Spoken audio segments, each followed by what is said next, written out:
This is Franklin Rye, and welcome back to Political Spirits. We still stand for the proposition that the left and the right should have a few drinks and talk. Compromise is not a requirement. If those discussions result in us changing or even abandoning our positions, that's fine. If they don't, that's fine too. We just need to talk to each other. In that way, we can unify through speech. And if the discussion becomes a bit heated, at the end of the night, we should still be able to split up the bar tab and be on our way. So what are we going to talk about this week? Well, let's talk about the fact that the movie Green Book, about which I've had nothing but positive things to say on this podcast, won the Golden Globe for Best Musical or Comedy Motion Picture, and for at least some in Hollywood, that win, for some reason, was controversial. In particular, many on the left and in Hollywood in general were critical of the film, but most recently and most specifically critical of the acceptance speech given by director Peter Farrelly at the Golden Globes. If you have a moment, go back and watch the video of the acceptance speech on YouTube. It's less than 3 minutes long. Focus on the face of Henry Winkler sitting in the audience during the speech. Assuming for the moment that the camera was actually capturing his expression in real time with the words that were being said by Peter Farrelly at that moment. After having said, quote, "If Don Shirley and Tony Vallelonga could find common ground, we all can. All we have to do is talk and not judge people by their differences, but look for what we have in common. And we have a lot in common. We all want the same thing. We want love, we want happiness, and we want to be treated equally. And that's not such a bad thing." At the moment Peter Farrelly was saying the word equally, the camera cut to Henry Winkler's face in the audience, and he looked like he was watching a video of a colonoscopy. How on earth could touting the fact that we have a lot in common, including that we want love, happiness, and to be treated equally, possibly produce that facial expression? Does Henry Winkler think people don't want to be treated equally? Does he think we don't all want happiness? Would he exhibit the same expression if you heard the core proposition of this podcast, that the left and the right should have a few drinks and talk? After all, Peter Farrelly did say we need to talk. But if you watch the whole video, you'll realize that while Henry Winkler's face exhibited disgust much more than the other attendees' faces that were shown, there were plenty of faces in the audience shown on camera that revealed much less than outward support for or enthusiasm for the fact that Green Book had won. Why? I read coverage on NBCNews.com in an article dated January 7, 2019 by Annie Bundell, and I was struck by the extent to which she stretched to find some sort of racially insensitive conduct on the part of the filmmakers. She noted that critics objected that it stretched the truth to moralize on racial relations, and the fact that it was written and directed by white people caused some to question its bona fides. I love this film, and as I noted in a prior podcast, it depicted widespread racism in 1962. There was widespread racism in 1962, and it was especially prevalent in the South, and that is exactly what was depicted on screen. Is the contention that a white director and a white writer cannot write and direct about racism? The movie portrays Anthony Vallelonga as a racist who evolves and abandons his racist beliefs as his friendship with Don Shirley builds. The movie was adapted from the book written by Anthony Vallelonga's son.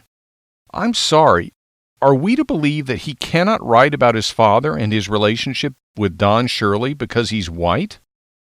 There's a word for that sort of belief. What is it? Oh, yeah, it's racism. Ms. Bundell then contends that as Peter Farrelly, quote, lectures the audience about race relations in America in his acceptance speech, close quote, the movie's, quote, handful of people of color were pushed to the edges of the crowd, close quote. This is where it's handy to have YouTube. Watch the video. Nobody is pushing the black members of the cast and crew to the edges of the crowd on stage. It just didn't happen. Perhaps she means that they weren't literally pushed by someone else, but rather ended up at the edges of the crowd. Well, that's not really true either. Octavia Spencer, the African-American actress, was executive producer. She's in the core group in the middle of the stage. To her right, one row further from the microphone, is Mahershala Ali, the African-American actor who played musical virtuoso Don Shirley and who received the Best Supporting Actor award. So he is one row further away from the center, but he's not on the edge, and he's right next to Viggo Mortensen, who is white and who plays the lead in the film. Two black women are one row further back than Ali and Mortensen, but they are still not on the edge of the crowd.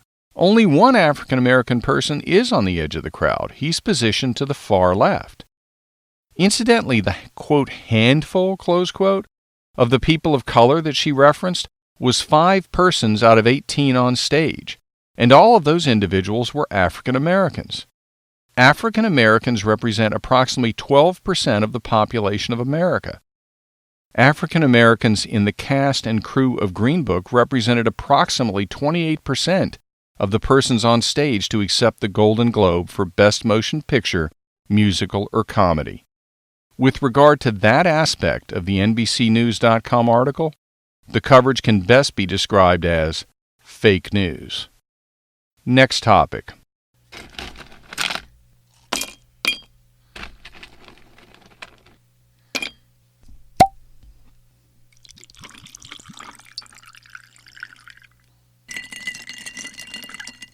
Suppressing speech. Have you been following the latest left-wing backlashes against Tucker Carlson's show on Fox News?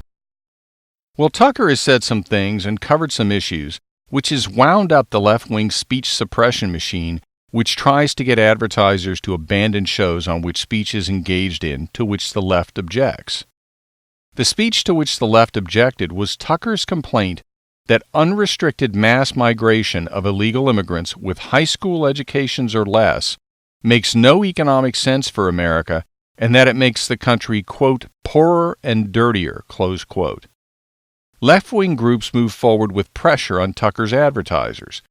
He responded on the show with a presentation that showed interviews with a government official in Tijuana who was dealing with the influx of the migrant caravan, as well as quotes from a Federal Government Accountability Office study conducted in 2002, proving that unrestricted mass migration was causing damage to the environment and wildlife on a large scale, including so much damage in some areas that the general public no longer visits, and instead the areas are solely used for illegal activity.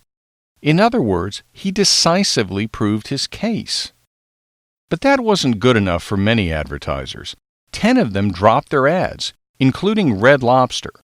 Red Lobster issued a statement that read, "Red Lobster's advertising buying guidelines reflect our core values and commitment to supporting programming that represents the highest standards of good taste, fair practice, and objectivity. We reserve the right to make changes to our purchases when the dialogue is no longer in line with our criteria." I translate that as Red Lobster saying that Tucker Carlson's words were not in line with its core values. Well, frankly, how could that be? What Tucker said is objectively and provably true. Unconstrained mass illegal immigration of unskilled labor across our borders does make the country poorer and dirtier. Because the immigrants are unskilled, they will either need government benefits or they'll compete for jobs with U.S. citizens or U.S. permanent residents who are legal immigrants and who are unskilled workers. That competition from the unskilled illegal immigrants will hold down wages for American citizens and legal immigrants who can least afford it. Tucker also proved the truth of his statement that uncontrolled illegal immigration makes the country dirtier. He proved that with the Government Accountability Office study. As he noted, it was not conducted by the Trump administration. It was from 2002. What drives the policy engine of a free society is the exchange of ideas, a point and a counterpoint. You'll notice that the pressure groups didn't rebut what Tucker said. Instead, they pushed for him to shut up or alter his speech. They did that by pressuring advertisers on the show. Fox News is a commercial enterprise. If the advertisers pull their ads, the network can't profit.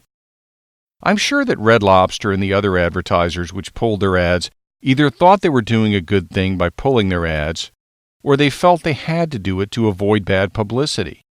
But the bottom line is that by pulling their ads, they connected themselves with an effort to suppress speech. As I've said many times before on this podcast, the proper response to speech which you consider offensive or with which you simply disagree is the rebuttal. And if this speech really was so offensive or unsupported, it should have been easy to rebut. But that's not what happened here, and that's instructive.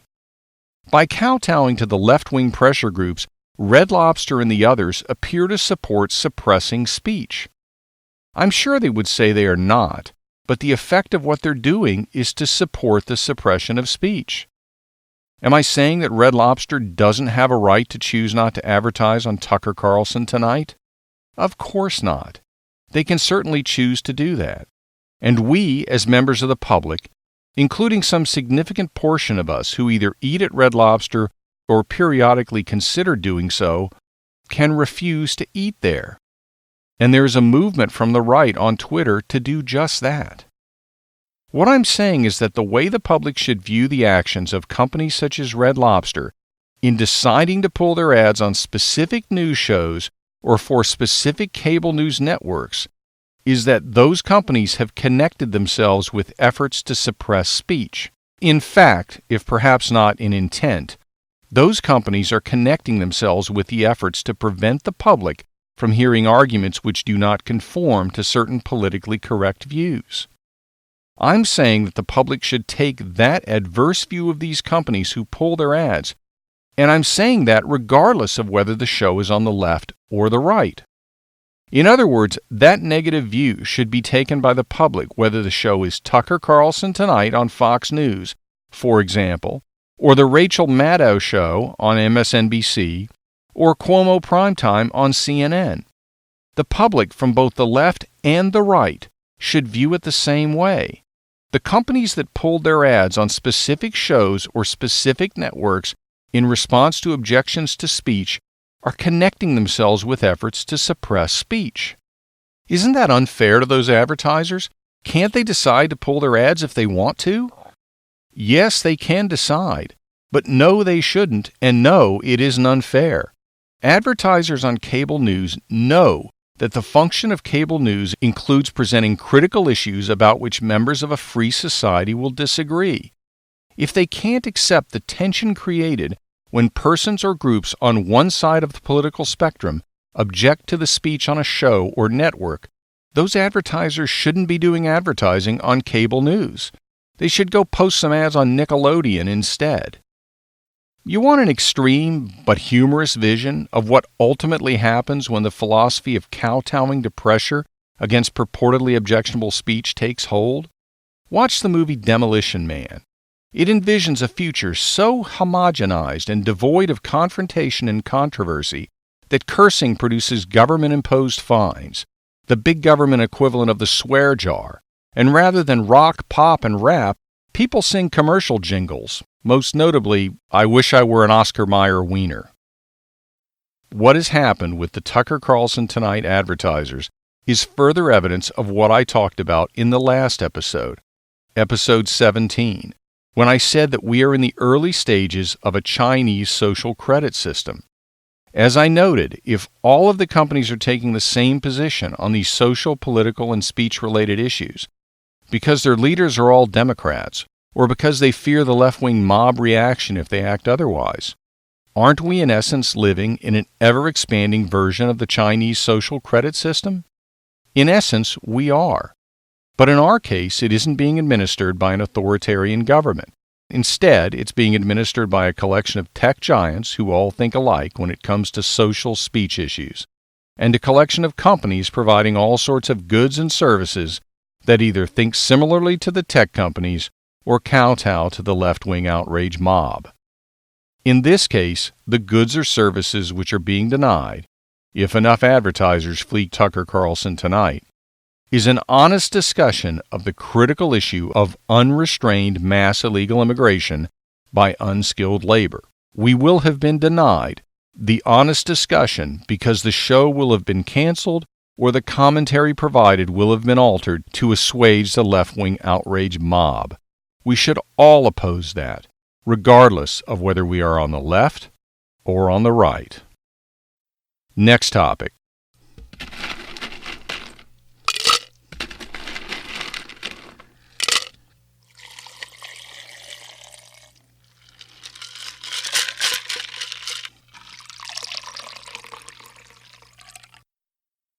Update Broward County Sheriff. This will be a quick one, but an important one. You may recall that in Episode 16, Broken Promise, I said that Broward County Sheriff Scott Israel should be removed from office by the governor for his incompetence and lack of leadership, including the multiple failures of his office in responding to the Marjory Stoneman Douglas school shooting. Well, on Friday, January 11, I was there at the Broward County Sheriff Office headquarters when Florida's new governor, Ron DeSantis, announced that he had suspended Broward Sheriff Scott Israel and replaced him with Greg Toney, a former member of the Coral Springs Police, who possesses significant active shooter response expertise and training experience. Greg Toney received a wholehearted endorsement from Andrew Pollack, the Stoneman Douglas parent whose daughter Meadow was killed in the massacre and who's been so active in keeping the issue of the failures of the Broward County Sheriff and the Broward County Superintendent of Education, Robert Runcie, in the forefront of the news. In addition to Greg Toney's active shooter experience, the most important thing said about him was said by Andrew Pollack, and that was that Greg Toney puts police work ahead of politics. Scott Israel is known to be political to the core. If Andrew Pollack's assessment about Greg Toney ends up being true, not just now but throughout Greg Toney's service as Broward County Sheriff, we will all be able to look back on this past Friday as a date when Broward County took a huge, positive step forward, not just by ending the tenure of failed Sheriff Scott Israel, but also by replacing him with the sheriff we need. Thank you, Governor DeSantis. Next topic.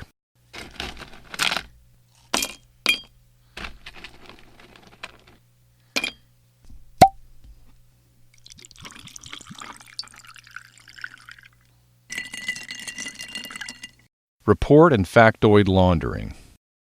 We all know about money laundering. We hear the term used all the time when the news media discusses criminal investigations.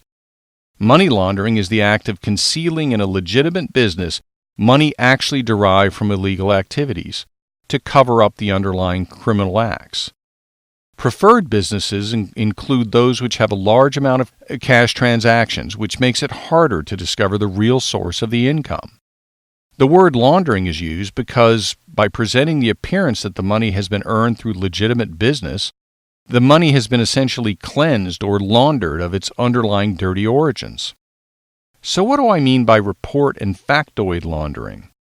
Well, every day we see reports or factoids referenced in traditional media publications, such as, for example, newspapers with extensive histories, generally stellar media reputations, and substantial worldwide influence, most notably the New York Times and the Washington Post.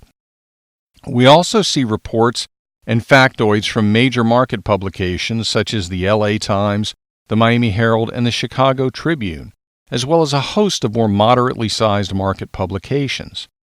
We tend to see these reports and factoids repeated over and over again in these newspaper publications, as well as in online magazines and other websites, so that they end up taking on an air of authenticity and credibility simply by virtue of repetition. But are they in fact credible? How exactly are they being researched?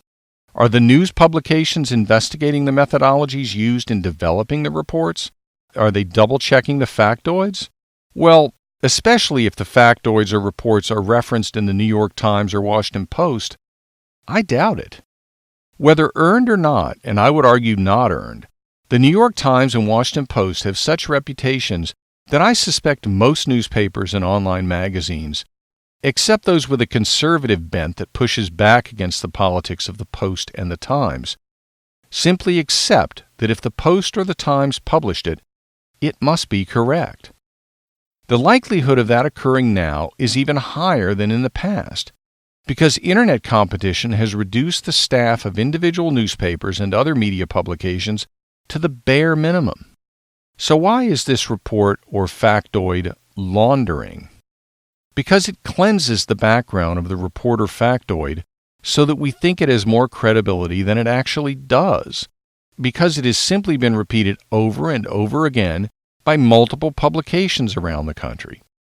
Each publication may have repeated the reference to the report or the factoid based on the assumption that the prior publishers investigated it, even though in fact that may never have occurred.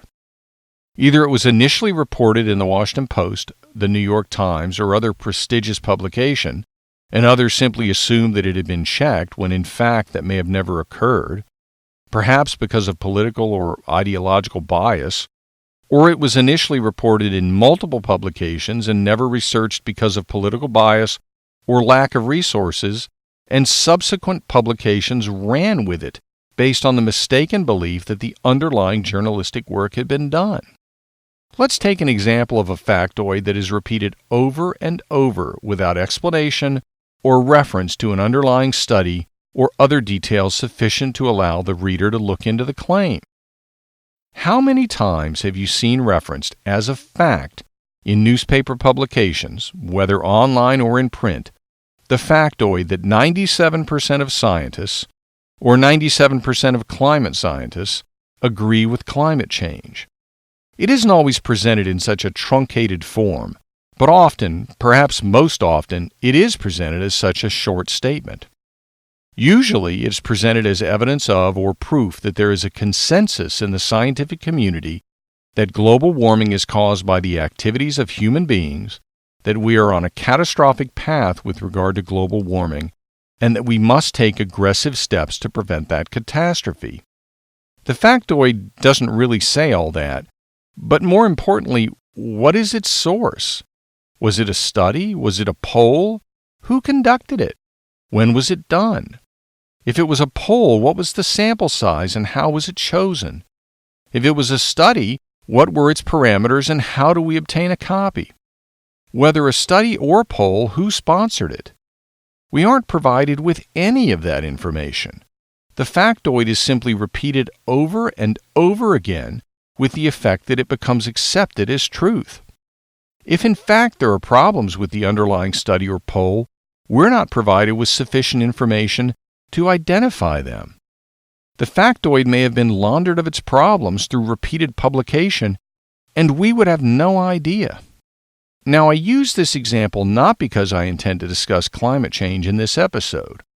I use it because it is commonly encountered, and it lines up perfectly with the left-leaning bias of the media.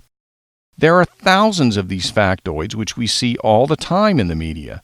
Unfortunately, we simply can't rely on the accuracy of any of them. If we are not given the information to look into the underlying source of the claims, all we can do is what I've always said: try to get our news and political opinions from multiple sources with differing points of view, and take it all with a grain of salt. Thank you for continuing to make Political Spirits one of the sources from which you get political news and opinions. I look forward to providing you with more political news and opinion next week. Until then, be sure to tell your friends about Political Spirits and follow me on Twitter at Franklin Rye. This is Franklin Rye. Thank you for listening.